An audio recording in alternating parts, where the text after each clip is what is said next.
വഴിയില എന്നെ തോപ്പിക്കാൻ പറ്റുക നോക്കി നടക്കുക അല്ലടാ. എന്താ അറിയാത്തതിനെ പോലെ നീ എന്നെ അറിയില്ലല്ലേ?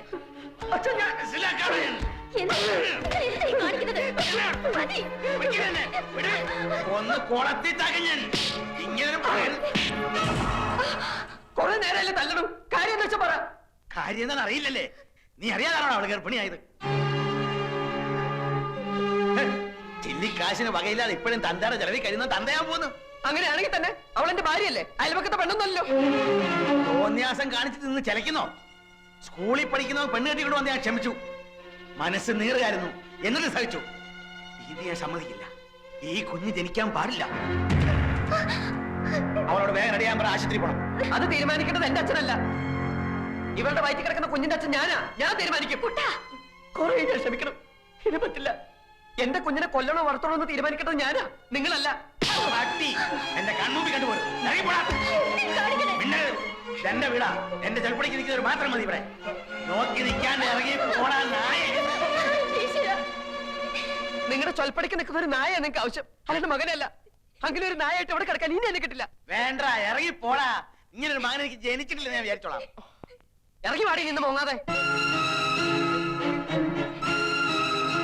ഞാൻ വഴിയുള്ള ബന്ധം നീ ഇവരും തമ്മിലുള്ളൂ, അത് ഇന്നു പോലും ഇല്ല. ഞങ്ങളുടെ കുഞ്ഞിനെ വേണ്ടാത്ത ഈ വീട്ടിൽ ഞങ്ങളും വേണ്ട. വാടി. ഓട്ടടി, നശിക്കാനുള്ള ജന്മങ്ങൾ നശിച്ചാ തീരൂ.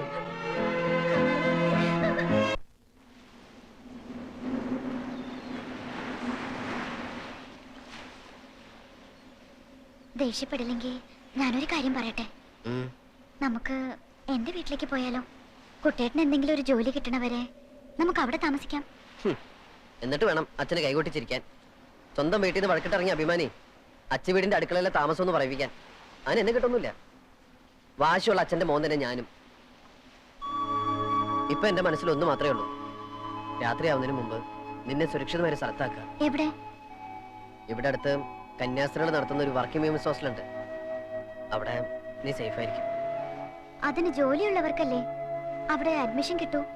അതിനൊക്കെ പരിഹാരം ഉണ്ടാക്കാം, പക്ഷെ അതല്ലല്ലോ പ്രധാന പ്രശ്നം. കല്യാണം കഴിഞ്ഞവരെ അവിടെ അഡ്മിറ്റ് ചെയ്യില്ല.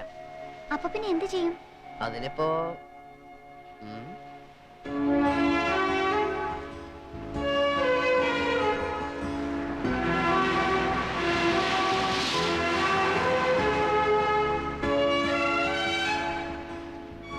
ഇന്നു മുതൽ ഹോസ്റ്റൽ ജീവിതം കഴിയുന്നവരെ ഭൂമിയിലെ മാലാഖമാരായ കന്യാസ്ത്രീകൾക്ക് മുമ്പിൽ ഈ മാലു എന്റെ സഹോദരിയും ഞാൻ നിന്റെ സഹോദരനുമാവുന്നു. വേറൊരു നിവൃത്തിയില്ലാത്തോണ്ടാ മോളെ. ഇനി ആ താലിമാല കൂടി ഊരിക്കോ. താലി ഞാൻ ആരും കാണാതെ നോക്കിക്കോളാം. അയ്യോ, അതുകൊണ്ടല്ല. ഹോസ്റ്റലിലെ ഡെപ്പോസിറ്റും റെന്റും മെസ്സും എല്ലാം കൂടി കയ്യിലുള്ളതുകൊണ്ടൊന്നും മതിയാവില്ല. 1-2 ആഴ്ചക്കുള്ളിൽ എന്തായാലും ഇത് വെക്കേണ്ടി വരും. എന്നാ പിന്നെ അതിപ്പോ തന്നെ ചെയ്യാം. ഊരിതാ.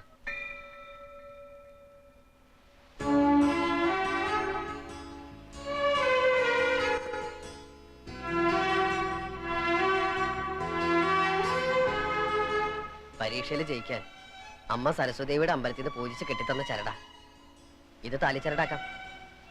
അന്ന് കല്യാണത്തിന് താലി കിട്ടിയതൊന്നും എനിക്ക് ഓർമ്മയില്ല. ഇന്ന് മനസമാധാനത്തോടെ ഈ ശുഭമുഹൂർത്തത്തിൽ കടലമ്മയെ സാക്ഷി നിർത്തി ഓമനക്കുട്ടൻ മാലുവിന്റെ കഴുത്തിൽ താലി കെട്ടുന്നു.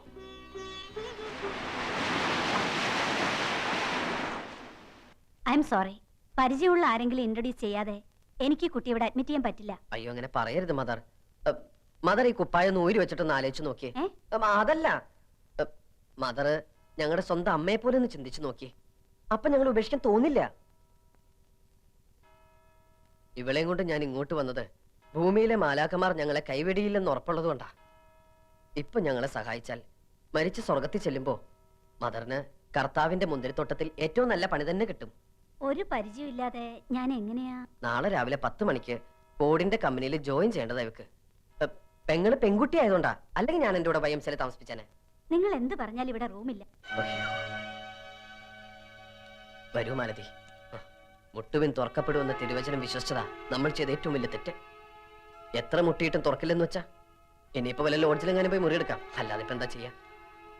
നാളത്തെ പത്രത്തില് യുവാവും യുവതിയും കൊല ചെയ്യപ്പെട്ടു എന്നോ യുവാവിനെ കെട്ടിയിട്ട് യുവതിയെ പീഡിപ്പിച്ചു എന്നെങ്ങാനും വെണ്ടയ്ക്ക് അക്ഷരത്തിൽ വായിച്ചാൽ ഞങ്ങളെ അറിയില്ലെന്ന് മാത്രം മാതൃ പറയരുത്. വരൂ മാലതി. Excuse me. വാതിൽ തുറക്കാൻ പോവാ. തൽക്കാലത്തേക്ക് മറ്റൊരിടം കിട്ടുന്നത് വരെ ഇവിടെ താമസിക്കാം. ഉവ്വ. നാളെ ആരുടെയെങ്കിലും റെക്കമെൻഡേഷൻ ലെറ്റർ കൊണ്ട് തരണം. ലെറ്റർ ഞാൻ എത്ര വേണേലും കൊണ്ടുതരാം സിസ്റ്റർ. ആ സിസ്റ്റർ, ഈ കുട്ടിയെ വാസന്തിയുടെ മുറിയിലേക്ക് കൊണ്ടാക്കിക്കോളൂ. വരൂ. പൊക്കോ, ധൈര്യമായിട്ട് പൊക്കോ. ഏട്ടൻ നാളെ രാവിലെ വരാം.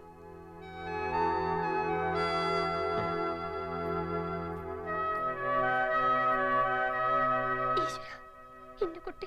എന്റെ കുട്ടി? ഏത് കുട്ടി? എനിക്കില്ലാത്ത മോൻ നിനക്കെന്തിനടി? എന്റെ മോഹത്ത് ആറ്റത്തിപ്പിടി ഇവിടെ ഇറങ്ങിപ്പോയനവൻ. അവൻ എന്റെ മോനല്ല, ശത്രുവാണ്, ആജന്മ ശത്രു. അവൻ എവിടെയെങ്കിലും പോയി തൊലട്ടെ. തൊലയാൻ പോണത് നിങ്ങളാ.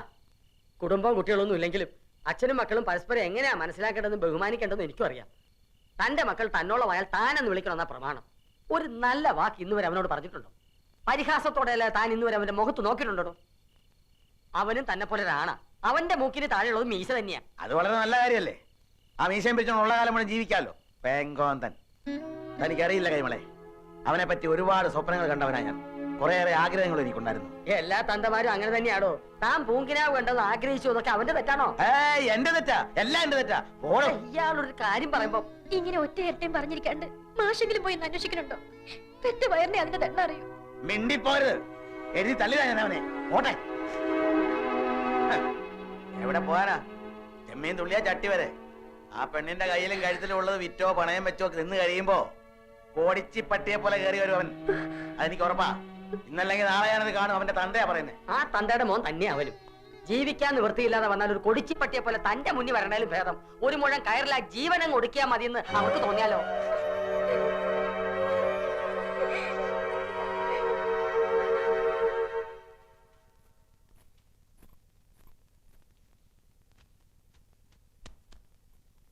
അയ്യേ, ഏട്ടൻ പോയെന്ന് പറഞ്ഞിരുന്ന കരയ്യ. നാളെ ഫോർഡ് കമ്പനിയിൽ ജോയിൻ ചെയ്യേണ്ട ആളല്ലേ? നാണക്കേടാണ് കേട്ടോ. ദേ, ഈ പറയണ ഏട്ടനൊരു പെണ്ണ് കെട്ടട്ടെ, അപ്പൊ കാണാം ഈ പെങ്ങളെ തിരിഞ്ഞു നോക്കൂടില്ല. താൻ വെറുതെ അതും ഇതും ആലോചിച്ച് ഉറക്കം കളയാതെ കിടക്കാൻ നോക്ക്. Good night.